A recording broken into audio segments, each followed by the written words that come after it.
Salut Bleuzaï. Salut les Bleu Beats. Waouh, quel jeu. Pourquoi Mais bon, aïe, un cinéma. C'est de la merde, voilà. Mais pour quel prix alors? Du coup, j'ai envie de tester. Bienvenue chez The Furious Cucumber featuring Pen and Game. Et on va vous parler de deux petits jeux, deux petites pépites, parce que ce sont vraiment des pépites. Moi je les mets en 10, comme Demeure de l'épouvante, je lui mets 10. Voilà, 10 c'est le jeu ultime pour moi, et là ce jeu, il a le jeu ultime. Mais toi tu mets 10 à beaucoup de jeux. Il y a beaucoup de jeux, mais là c'est validable. En fait, toi c'est like et dislike. Tu aimes ou tu n'aimes pas. Quoi, voilà, c'est ça, c'est pas vraiment... C'est binaire. Ouais, voilà. T'es binaire, toi. J'ai un peu un choix binaire. Mais tous ceux que j'aime, je les aime à 10. Ceux que j'aime pas, je les aime à 0. Mais pourquoi pas? C'est une façon de faire. Quartermaster général, qu'est-ce que c'est? Eh ben c'est la Seconde Guerre mondiale. Quoi? C'est On vrai? dit que la Deuxième Guerre mondiale en moins de 2 heures. Et c'est vrai, on a fait 45 minutes la dernière fois. Et qui donc, est cet homme? Je sais pas, c'est le colonel, je ne sais quoi. MacArthur. MacArthur. Et au-dessus, nous avons, alors du coup c'est un peu décalé, mais nous avons, puisque là on fait une partie en fait de Quartermaster Deuxième Guerre mondiale, mais au-dessus nous avons 1914. Et qu'est-ce que ça parle 1914? Ben ça parle de la guerre de 14. Ah, je pensais que ça parlait de moustachu. Ben oui. Mais pas que. Notamment. Des moustachus avec des belles bacchantes, et également de... Alors attention, c'est très menteur, hein. Il y a des avions, il y a des... Un zeppelin. Il y a un zeppelin et des biplans, et ils sont pas du tout dans le jeu. Quelle indignité. Ça c'est honteux, ça sera dans les moins. Mais par contre, c'est un très bon jeu parce que il est un petit peu différent de celui-là. C'est arrivé, donc c'est le deuxième à être arrivé, puisque celui-là est arrivé en deuxième, celui-là est arrivé en premier. Le Quartermaster de Seconde Guerre mondiale, c'était 2020. Et l'autre, c'est 2016, il me semble. 2017, un truc comme ça. Donc, que se passe-t-il dans ce jeu qui est de Ian Brody toujours? Alors, Ian Brody, On c'est... ne le présente plus. Ah, on ne le présente plus. On ne le présente plus. Ah bon, t'es sûr? On va un peu le présenter. C'est quand même... ces derniers jeux, c'est la guerre de l'anneau en jeu de cartes, que tu n'avais pas trop apprécié. Bah ouais, celui-là j'avoue que j'ai pas... Donc, on va dire, en fait, il a des marottes. Il y a une marotte chez lui. Il Ouais. adore jouer à faire des jeux pour, par exemple, 1914, tu peux jouer à 5. Donc, t'as 5 factions pour jouer à 5. Ouais. En fait, le Seconde Guerre mondiale, qu'on aime bien jouer à 2, bah, C'est t'as 3 et 3. T'as 6 Chacun- factions. Ouais. Voilà. C'est des alliés contre l'Axe. Du coup, vous voyez, bah là, j'ai déjà 2 mains affichées et j'en ai une troisième. Donc, on va dire, là, j'ai l'Allemagne, le Japon et l'Italie. Et Donc, dedans, faut que on je joue joue avec. un méchant, un gentil, un méchant, un gentil, un méchant, un gentil, pour faire binaire, en alternance.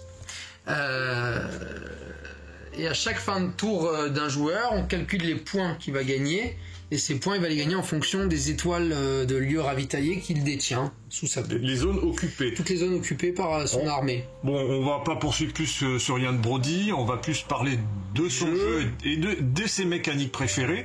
Vous voyez, donc comme a dit Guilain, vous avez des étoiles. Contrôle de territoire. C'est du contrôle de territoire, c'est très minimaliste, hein. Vous voyez, il y a quelques meeples qui sont en quantité limitée, donc selon la faction que vous jouez, par exemple l'Italie, ah bah c'est bien, elle a une force assez présente, mais elle a assez peu de force armée, elle a peu de meeples. Oui, il y a pas les mêmes, on n'a pas le même, c'est asymétrique au niveau des bateaux et Vous pouvez pas, voilà, vous voyez, il me reste plus que 2 pièces, il me reste un char et un bateau. Moi, les Américains, les Anglais, je veux dire, j'ai 4 tanks par exemple, alors que les Russes, j'en ai 6. Bon, voilà, c'est même plus. Voilà, toi t'en as encore pas mal.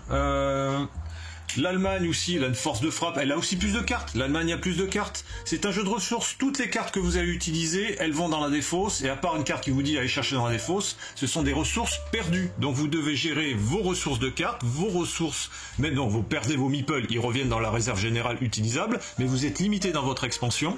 Oui. Et ce qui est intéressant dans les effets de cartes, alors là je sais pas si j'en ai, vous voyez il y a des statuts, alors des cartes communes, c'est-à-dire construire, se battre, alors construire une flotte navale, construire une armée sur la terre, se battre, ici vous voyez bataille terrestre, on voit pas le terrestre, bataille navale. Vous pouvez, si vous ne pouvez pas les jouer, si vous ne les avez pas en main, vous pouvez vous défausser de 4 cartes en main, vous en avez toujours 7 pour chaque faction, vous défaussez de 4 pour pouvoir construire et enclencher une bataille à volonté, mais Par contre, c'est aller chercher une carte dans la pioche. Et voilà, c'est ça ce qu'on faisait avant. Et donc vous avez un certain nombre de ces cartes disponibles dans votre pioche, et au bout d'un moment vous en avez plus. Vous pouvez plus construire, vous pouvez plus enclencher la bataille que vous souhaitez. Donc ça c'est notion de ressources. Vous avez des statuts que vous allez pouvoir jouer qui ont des effets permanents en jeu. J'en ai posé un donc là par exemple pour l'Italie, et qui va orienter votre play. Par exemple là, chaque flotte italienne placée sur la map va me rapporter 1 point de plus pendant la phase de score. Donc là, vous voyez, j'en ai 2, ça me rajoute 2 points, c'est pas négligeable.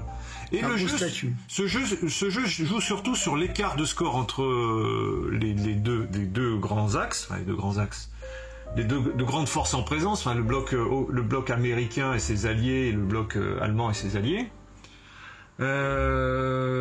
C'est beaucoup de placements, parce que vous jouez... Alors, l'essentiel du gameplay, c'est que vous ne jouez qu'une carte par tour, donc c'est là où on retrouve aussi cet aspect minimaliste. Vous ne pouvez pas cumuler, vous voyez là j'ai une force en Chine japonaise, je ne peux pas en mettre 2 d'affilée pour me protéger, c'est limité par une unité dans un pays par faction, donc je pourrais rajouter un russe s'il veut s'étendre jusqu'ici, pour me couvrir les arrières, parce que aussi les batailles sont résolues par simplement la carte. La carte, j'enclenche une bataille terrestre, ici, regarde, adjacente, c'est surtout par une notion d'adjacence. Donc admettons j'avais une unité en Russie, je fais bataille, hop, je résous adjacent, c'est la Russie, hop. Détruire la Russie. Mais il y a une astuce, parce que ici vous pouvez faire des combos. C'est un jeu qui reprend cet aspect préparatoire dans la Seconde Guerre mondiale. Vous préparez, vous anticipez autant que vous pouvez avec les moyens dont vous disposez. Vous allez réévaluer vos priorités. Et là, vous voyez, j'ai une carte riposte. Au-delà des cartes statues posées, vous pouvez mettre une carte riposte, que vous ne pouvez pas jouer immédiatement de votre main. Mais si vous la posez, si les conditions sont remplies, elle va s'activer, indépendamment de la seule carte que vous pouvez jouer. Et il y a des combos possibles à faire en préparant petit à petit, en tissant les fils de sa toile. Alors ça a l'air de rien tout ceci, mais j'ai enchaîné de nombreuses parties avec des gens, des amis qui n'étaient pas spécialement joueurs. Toi, de toute façon, ça fait partie de type de jeu que tu apprécies. Ouais. La guerre. J'ai l'impression que c'est un peu tout public. Moi, j'adore la guerre. C'est un peu tout public. Alors, vous voyez, c'est austère parce que la Seconde Guerre mondiale, c'est un peu vu et revu. Le côté wargame a juste quelques meeples. Mais ça marche très bien parce que vous avez cette intensité qui est, à part le début de partie où il faut un peu s'étaler, s'installer sur la map. Mais après, vous allez vraiment prendre en considération. Alors, est-ce que vous ne pouvez pas tout faire? Est-ce que je vais m'installer du côté ouest? Alors, on va prendre chaque faction à ses types de cartes, à des tendances. Les États-Unis commencent loin, donc s'ils veulent aller dans le Pacifique pour se friter avec les Japonais ou soutenir le débarquement avec les Anglais, une seule faction. Vous voyez la configuration ici, les Anglais sont confrontés aux Italiens et aux Allemands. Et sans l'aide des Américains, ou de cartes vraiment excessivement puissantes, il va pas pouvoir faire face. C'est-à-dire, il me détruit une unité, je détruis l'Italie, d'accord, l'Italien, mais il me reste encore, j'ai encore position avec l'Allemagne. Et lui tout seul, quand c'est autour des Italiens, je reconstruis dessus. Donc on peut faire une espèce de yo-yo, si la faction se retrouve en confrontation directement en 1 contre 1 ou en infériorité numérique. Donc pour soutenir un assaut, il faut faire un choix stratégique. Dire, si je veux soutenir l'Allemagne dans son combat contre la Russie, il faut pas trop non plus la laisser s'étaler ou tranquille. Il faut lui faire une espèce de pressing pour la contraindre à défendre l'Ukraine ou ses points, pour redéfinir ses priorités. Sinon, elle peut s'étaler bien plus loin. Elle a une force de frappe assez importante. Ce n'est pas une bonne chose de la laisser tranquille. Un peu comme le Japon, vous laissez le Japon tranquille, je l'ai vu dans plusieurs parties, il va conquérir tout l'ouest du Pacifique, et il peut aller jusqu'en Inde, là il a la Chine, il peut aller ensuite en Australie, ça peut être très compliqué.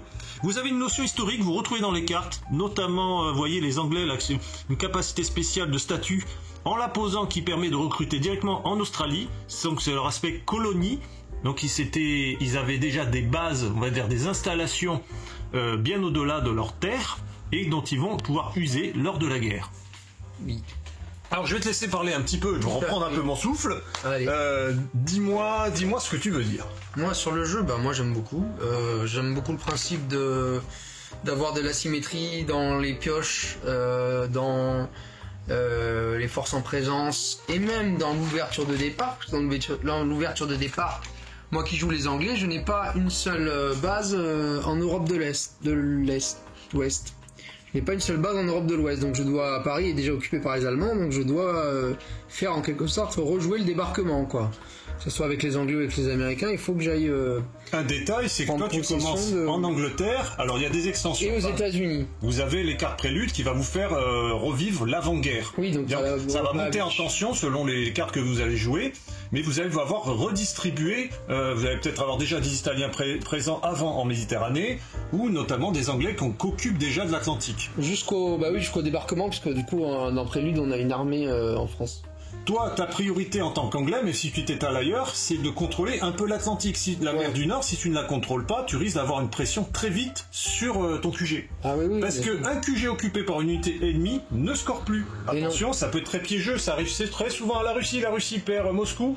Elle ne peut plus jouer si elle n'a pas d'unité ravitaillée ailleurs, parce que cette notion de ravitaillement, j'y reviens, qui est un point essentiel, je vous l'explique rapidement. Je vais prendre, donne-moi quelques bateaux japonais. Donne-moi quelques unités. Ah non, c'est moi, pardon, c'est moi qui les ai. Hop, je vais les prendre. Quand vous allez vous étendre, notion de ravitaillement. Vous voyez, ici, donc, je peux recruter une flotte adjacente à une autre unité ravitaillée. Ravitaillée, c'est-à-dire que, donc, en faisant un pont, celle-ci est l'unité du Japon est ravitaillée par l'étoile où elle se trouve. Celle-ci, qui est juste adjacente, est ravitaillée. Et vous perdez les unités non ravitaillées à la fin du tour de cette faction. Donc, faire très attention. Admettons. Alors, il y a une particularité, c'est dommage, je suis tombé là-dessus. Pour recruter, pour mobiliser une flotte, il faut qu'il y ait une unité terrestre à côté pour le ravitaillement. Donc il faut occuper une des îles, pour ça vous avez des îles à côté. Donc j'ai l'obligation d'en poser une là. Si j'en ai une là, je fais un bateau. Mais par contre, si lui il m'élimine le char ici dans les Philippines, celle-ci n'est plus ravitaillée correctement. Elle n'a plus une terre pour la ravitailler. Et à la fin de mon tour, ça dégage. Donc il y a des notions comme ça à prendre en compte tout au long de la partie, qui ne sont pas excessives du tout. Parce que on y reviendra, parce qu'on va parler de 1914 qui est plus vieux. On voit bien qu'ici c'est une version plus optimisée pour essayer, vous voyez, c'est comme une sauce qu'on va réduire pour essayer d'en garder vraiment la saveur la plus intense possible en enlevant ce qui est de trop. Voilà. Qu'est-ce que je voulais dire? Je vais te relaisser reprendre sur le jeu, on t'écoute. Moi j'aime bien le principe aussi de... Quand tu gagnes des points, tu fais monter ton score, le yo-yo, quoi, le tir à la corde. Un score différentiel. Quand tu montes des points, tu fais monter le truc, et quand tu perds des points, tu fais descendre l'adversaire, quoi. C'est un jeton, vous voyez, il y a les deux faces. Ouais. Donc pour alors comment on appelle ça? C'est les forces de l'Axe et ensuite les alliés. L'entente, ouais. L'entente c'était en 1914. Ah, oui, c'est ça. Oui. Donc là, vous changez, donc là, il y a une différence, c'est l'Axe qui domine. L'Axe et les alliés, ouais. 2-3 points. Bref. Ok, tu avais écrit des choses pour le jeu?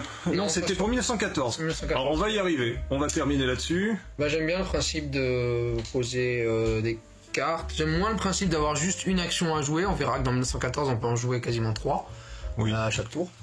J'aime moins le principe de pouvoir en jouer qu'une. Après, maintenant que j'ai joué à 1914, je trouve que c'est beaucoup plus tactique. Parce que tu as des phases supplémentaires. Là ça fait un peu plus... plus blitzkrieg, quoi, plus guerre éclair en mode...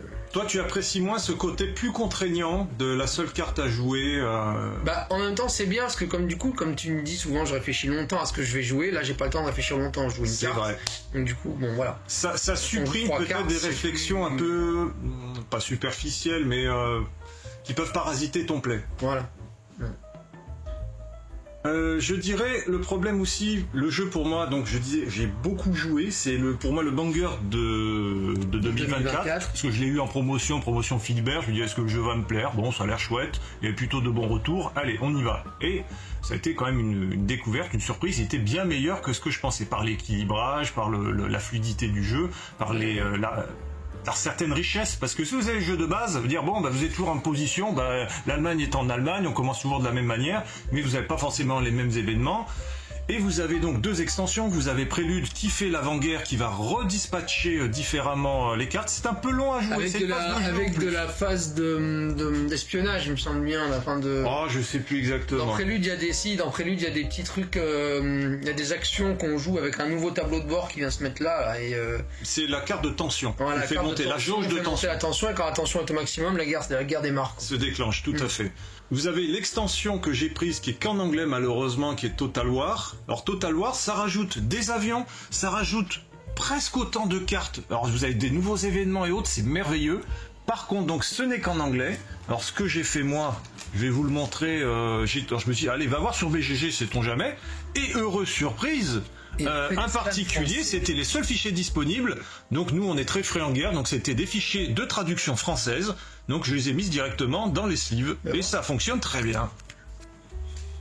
Ah bah oui, carrément. Tu les as posés sur... Alors ça bouge un peu parce que je les ai pas collés. Non, je cherche pas, mais tu les as posés sur la carte américaine. Ouais, mais ne l'enlève pas. Non, c'est pour voir comment t'avais fait. Mais voilà, j'ai posé, normalement ça tient suffisamment. Vous avez en fait beaucoup d'ajouts, ce qui est bien c'est que... Alors ça rajoute la seule partie que j'ai testée. Les avions, ça va un peu couvrir, ça va faire un effet de bouclier. C'est-à-dire les avions, indépendamment, vous avez une phase d'aviation. Vous en posez un, vous pouvez le poser en double. Par exemple, un avion anglais sur la Grande-Bretagne où se trouve déjà une unité anglaise, et vous pouvez le sacrifier pour pas perdre votre unité. Donc ça temporise un petit peu les choses. C'est intéressant. Surtout ce que j'apprécie, c'est les nouveaux événements et nouvelles cartes, plus que les avions. Et je dirais le bolster que vous voyez ici, ce sont comme des cartes instantanées.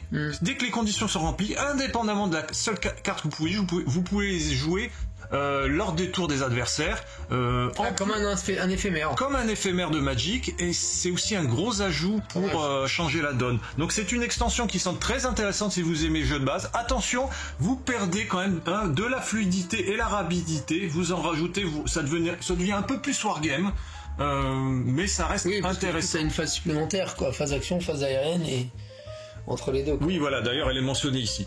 Pas mal, ça, d'ailleurs, que le plateau et ça. Oui, le plateau est plutôt bien pensé. Vous avez un petit truc de rappel ici. Alors, il est clair, c'est vrai que je m'étais posé quelques questions. J'ai eu quelques oublis. Il n'y a pas trop de règles, mais. Oui, on avait zappé de relier. Nous, on avait mis un bateau pour relier des bateaux, mais en fait, il faut une. Oui, voilà, les oublis, vous en ferez. Après, vous en tenez compte. Bon, c'est pas dramatique. Vous voyez bien que donc on voit la phase aérienne qu'ils avaient prévu de faire une traduction de cette extension, mais je pense que le jeu ne s'est pas très bien vendu, notamment parce que là, 4 ans après, on le retrouve vraiment à une grosse promotion, hein, je sais plus à combien je l'ai. Ouais, il était à 16 €. J'avais acheté l'extension qui était quasiment à 50% du jeu de base, mais bon, quand on aime, on ne compte pas. Et l'extension, donc pour en finir cette extension, elle rajoute quand même un petit plus. Genre, je sais pas si...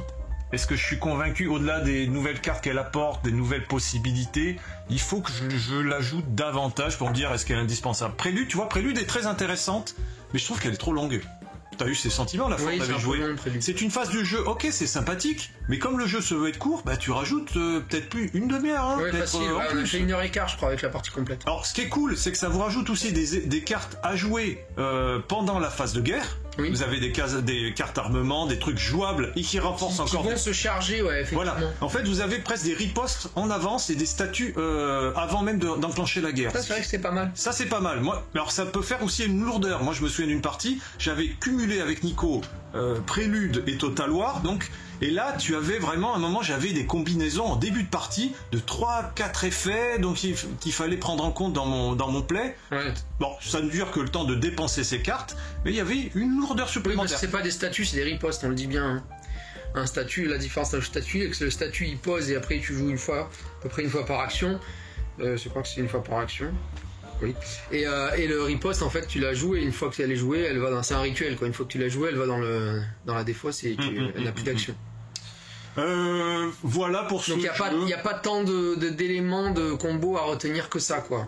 Bah simplement quand tu mets... Sauf si des statuts font beaucoup de combos, mais j'en ai pas vraiment vu pour l'instant. C'est le cas où toi tu n'as pas vu, je te dis quand tu fais avec Prélude, le Total War et l'autre... l'avion, ouais.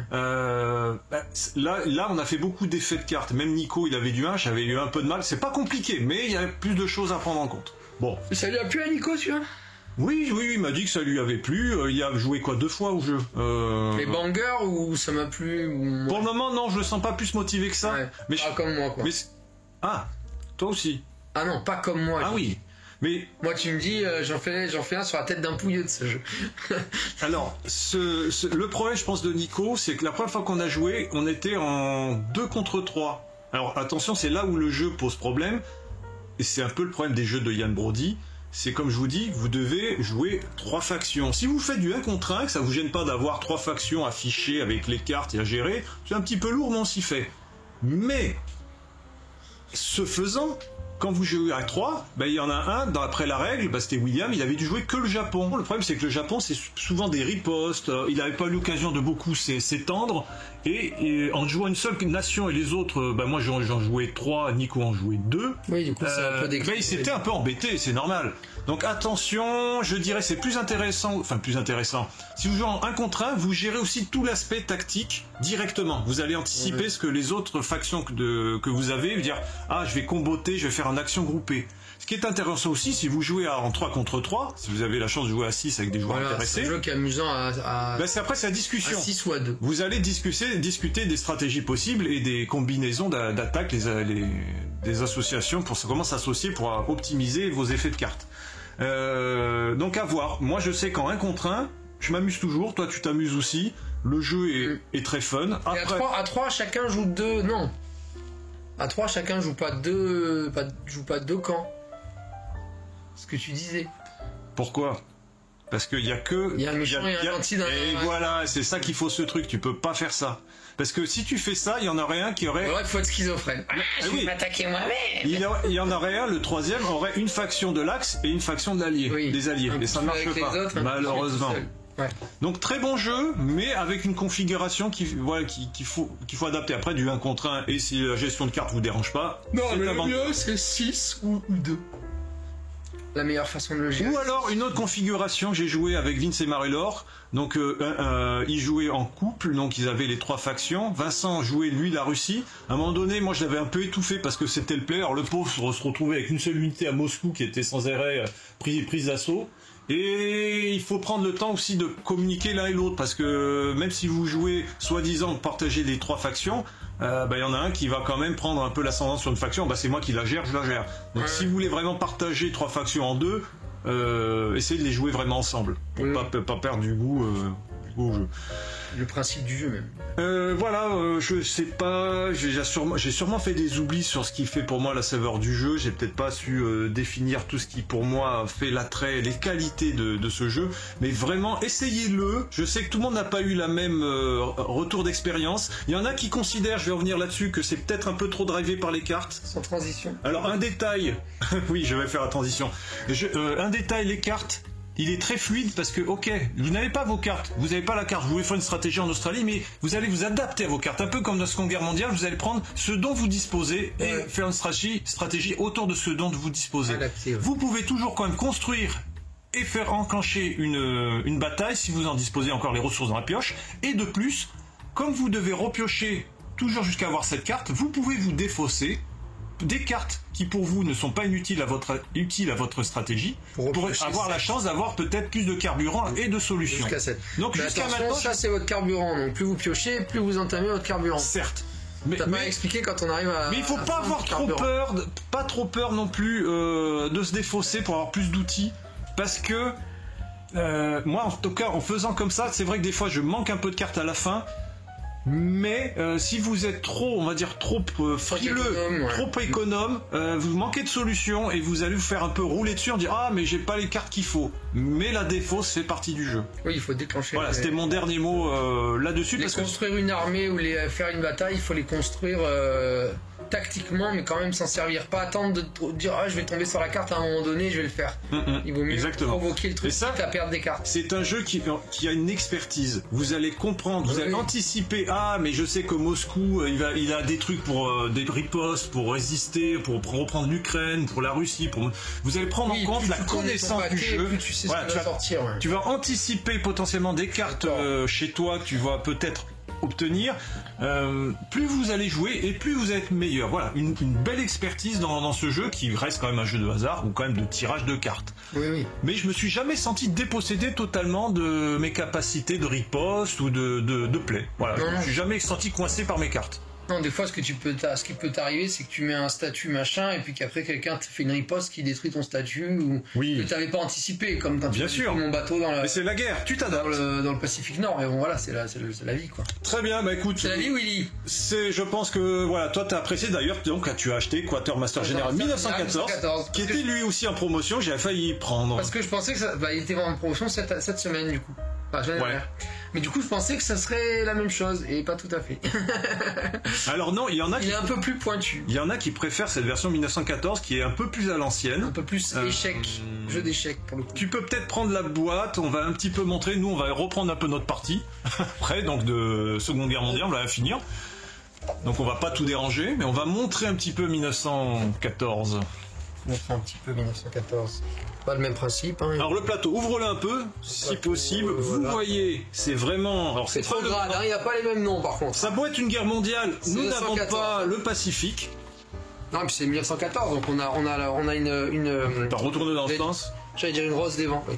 On a une rose des vents. On a une planisphère qui ne correspond pas à la réalité actuelle. Donc il y a Pétrograd, il y a la Russie et pas l'URSS. Alors, tu vas garder dans les mains le plateau juste un moment pour voir quelques différences. Vous voyez, dans ce jeu-là, vous avez une notion de ravitaillement par les étoiles. Donc la France est plus importante. Si vous occupez un pays, elle est ravitaillée tant qu'une unité ici avec une étoile.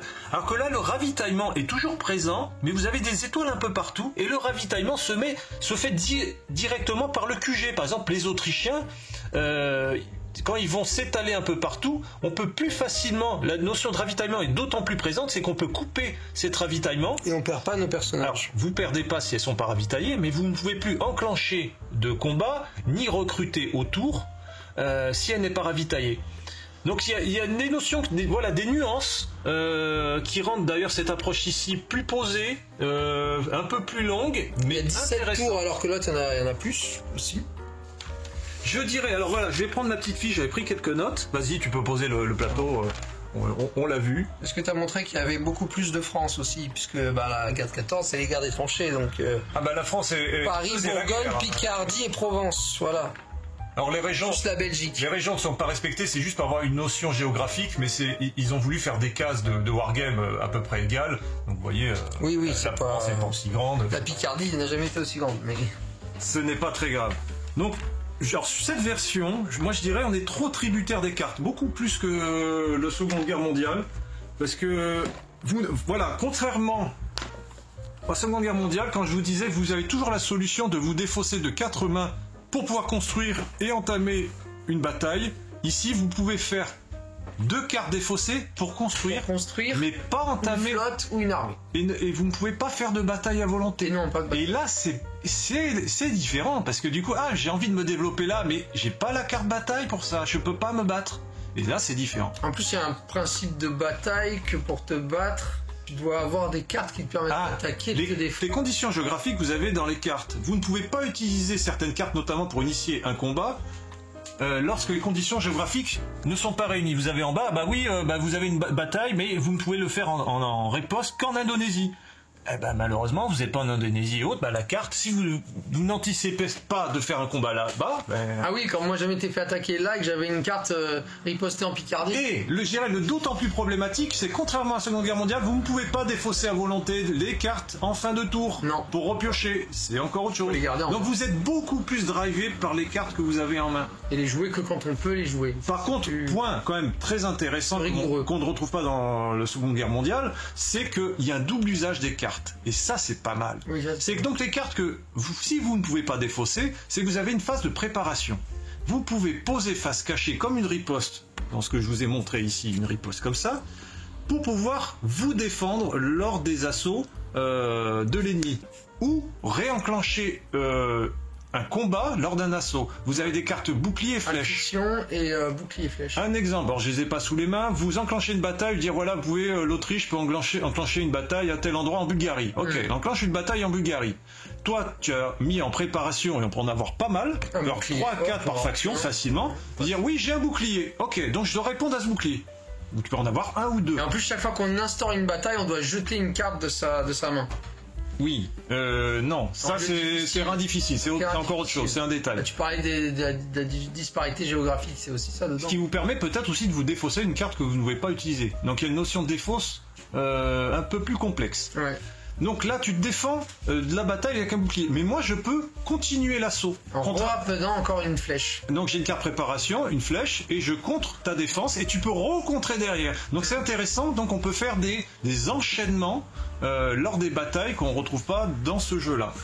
Et c'est pour ça qu'il y en a qui préfèrent cette version. Et il y en a avec des doubles flèches et tu ne peux pas les bloquer si tu as un seul bouclier. Il faut autant de flèches que de boucliers, voilà, pour les rapports de force.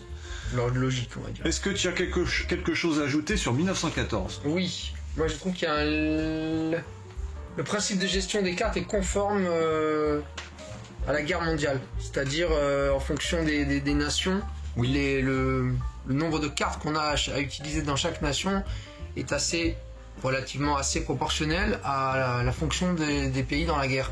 C'est la même qualité, donc c'est toujours un jeu de Ian Brody que l'on retrouve dans Quartermaster Général Seconde Guerre mondiale. Oui, très proche.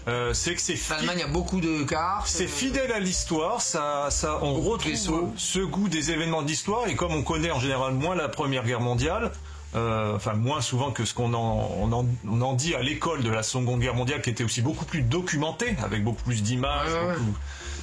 Et il y a voilà, toi qui aimes l'histoire, moi j'adore. Tu as ce plaisir de dire revivre les événements de l'histoire en fait, certains événements de l'histoire. Comme par exemple tu m'as fait les kamikazes dans le Pacifique Nord, là dans la Deuxième Guerre mondiale. D'un coup j'ai vu des avions qui s'écrasaient avec des mecs qui mettaient bandé le bandeau, qui vivaient le saké et puis qui s'écrasaient sur les trucs comme dans le film de Spielberg, là, Empire du Soleil. Là d'un coup on était propulsé en pleine guerre, en plein 1941 Pearl Harbor quoi. Voilà. Et je dirais graphiquement, même si la différence est pas, je suis plus attiré par le thème de la Première Guerre mondiale et la carte qui est présente dans la version 1914. Là j'ai noté léger déséquilibre en termes de cartes entre les fonctions, mais qui s'équilibre avec le fait qu'un joueur joue 3 factions et l'autre 2, puisque dans 1914. Ah oui. Alors là, alors là, voilà, tu m'amènes un point très important, capital, un problème qu'on retrouve pour moi à la guerre de l'anneau quand on fait du 1 contre 1. Allemagne plus 3 pays. C'est que dans 1914, vous partagez 2 factions en une main.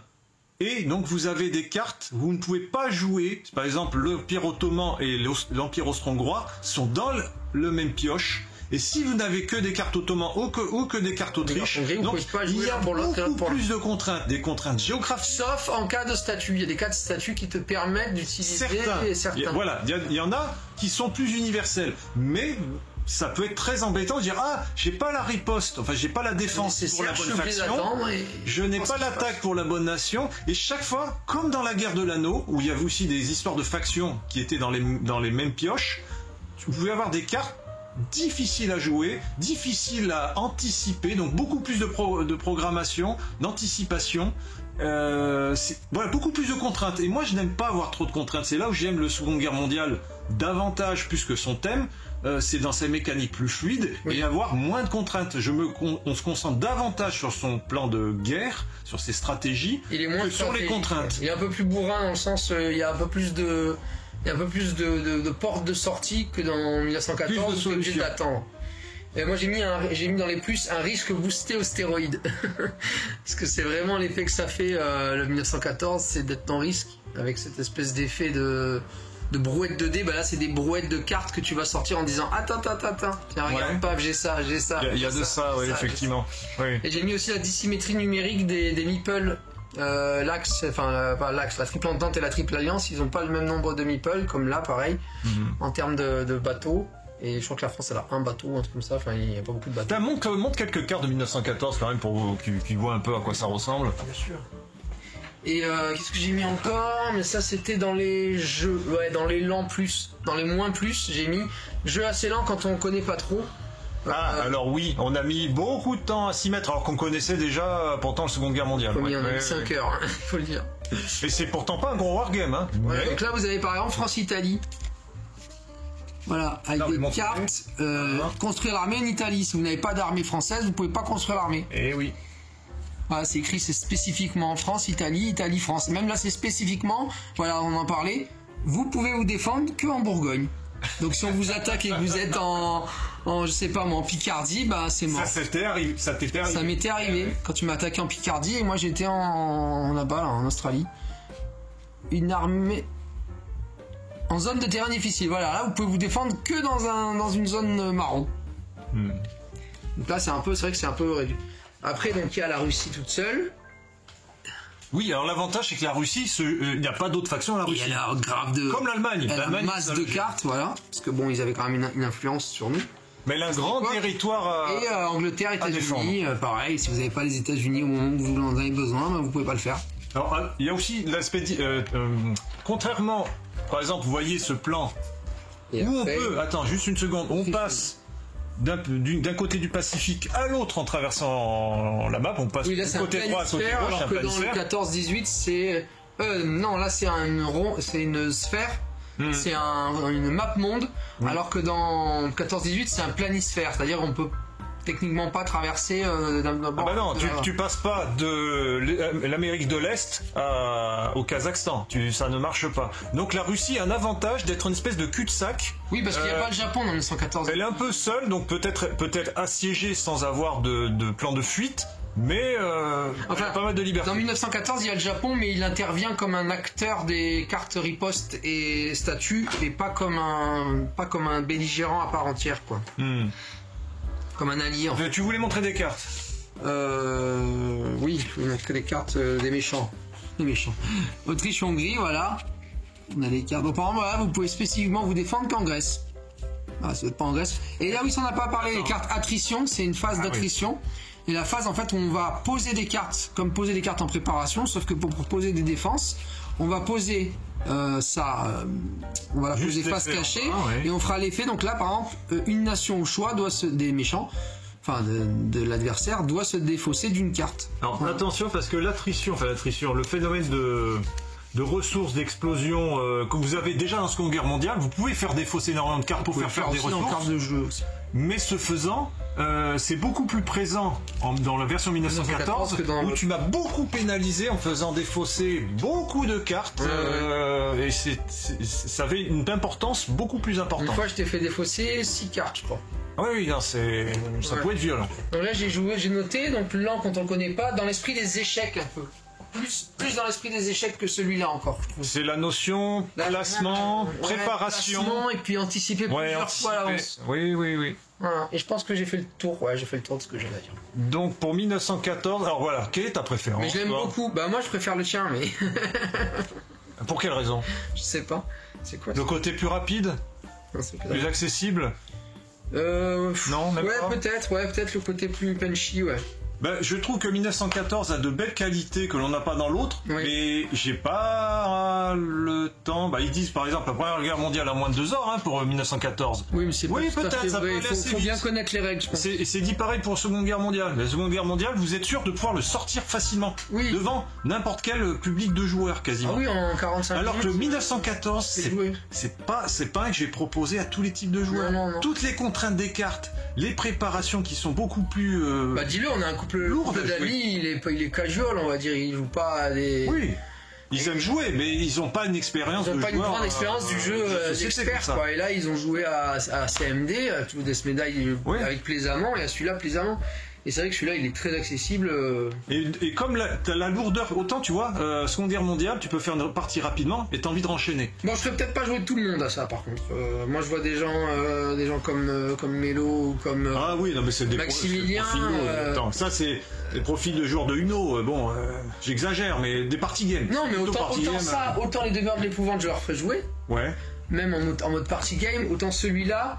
Il y a quand même à se creuser la tête sur lire les cartes, sur les comprendre, sur les analyser. Enfin, c'est pas accessible à tout le monde. C'est le côté stratégique, présent, bien sûr. Il y a un côté très stratégique. Même Alexis, tu vois, je me demande, faudrait que je le voie quand même si ça l'intéresserait. Ben, c'est la lecture et la compréhension de chaque carte. Comme beaucoup de cartes sont uniques au niveau de leurs effets.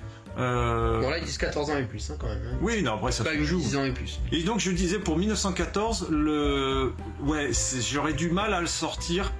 Tu vois, nous on a pris le jeu, j'aurais plaisir à qu'on y rejoue ensemble parce qu'on va s'améliorer ensemble au même rythme. Oui. Et on a envie de le découvrir plus le jeu. Oui, alors que là, tu vois, Vincent et Marie-Laure, je sais pas, 1914, voilà, Quartermaster, le Seconde Guerre mondiale, ça passe. 1914. Faudrait essayer. Parce que là, chaque fois, on me dit, je veux jouer ça. Ah, mais t'as pas vu que là, il fallait faire qu'au Péloponnèse et machin. Ah, merde. Et chaque fois, tu te retrouves coincé. Ah, et cette faction, ça marche pas parce que c'est pas la bonne faction, et ainsi de suite. Mais d'ailleurs, dans le 2, il a complètement abandonné l'idée de se défendre. C'est une optimisation. Les cartes bataille terrestre, tu peux pas les contrer, sauf si t'as une riposte adaptée, mais sinon. elle a lieu quoi. Bataille. C'est une autre approche de ce qu'il aime faire. Et moins défensive. Et pour moi, c'est son meilleur jeu. La guerre de l'anneau, je l'apprécie, mais la guerre de l'anneau, je retrouve les travers du 1914, trop de contraintes. Oui. Du coup, on perd un peu en plaisir.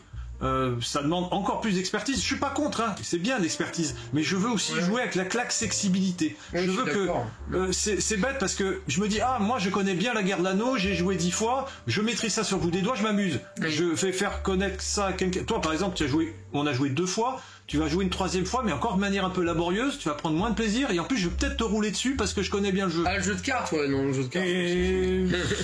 Autant le jeu de plateau, je voudrais bien. Et du coup, c'est pas agréable parce que tu peux avoir une différence de connaissance du jeu et d'expertise trop importante.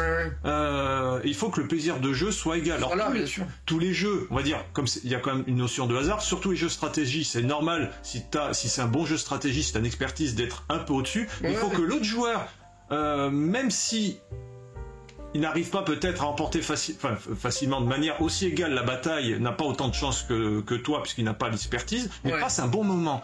Je pense que le Seconde Guerre mondiale est beaucoup plus facile de passer un bon moment. C'est ça. Parce que tu as quand même des cartes, tu vas faire quand même quelque chose, même si l'autre il va plus anticiper, mais tu n'es pas démuni. Alors que le 1914, alors on y a joué une fois, c'est plus lourd. C'est plus lourd. Enfin bref, pour conclure, on va vous laisser là, parce que nous on a une partie à terminer là. Je dois me faire rouler dessus là. Attention, comme c'est en train de bravo se faire. Voilà, j'ai détruit des Italiens. Donc depuis le temps que ça devait tomber, je sentais que le bon plan de mettre le dessus de boîte là-dessus, et il recommence. Parce que j'ai soulevé l'autre. Il a faussé tout le score, regardez le score, il a fait exprès, le score est parti. Ah là là, quelle indignité. Tu as 3. Ouais, c'est ça. Bref. Donc achetez-le, ne l'achetez pas. Au moins essayez-le, comme tous les jeux. On nous parle de tous ces jeux simplement pour nous partager la passion et l'envie que tous ces jeux nous suggèrent, et on veut simplement partager, dire nous on trouve ce jeu bien. Si vous avez l'occasion de tester et d'y prendre autant de plaisir que nous en serions ravis. Tout à fait. Merci. Bye bye. À plus.